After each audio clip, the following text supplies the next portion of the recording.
Om Nithyananda.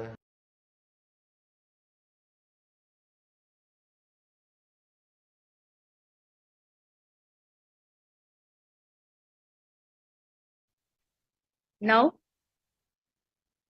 start to wiggle your toes and your fingers and raise yourself to a comfortable seated position.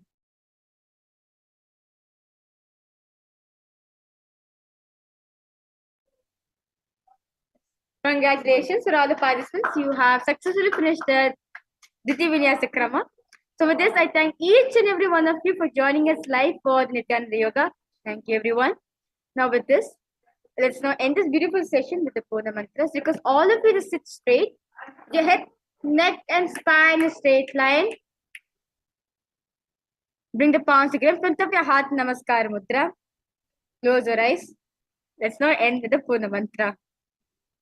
Om Purnamadav Purnamidam Purnat Purnamudachyate Purnasya Purnamadaya Purnamevavashishyate Om Shanti Shanti Shanti Hari Om Tat Sat Sarvam Bhagavat Shri Nithyananda Paramashiva Padukar Paramastu Om Nithyanandam.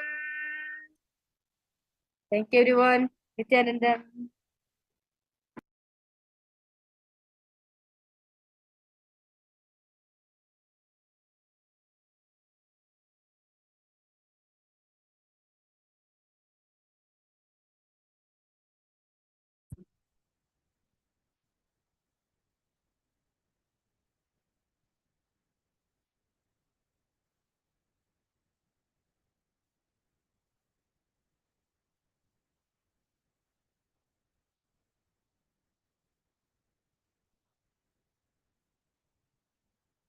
Nithyananda, everyone.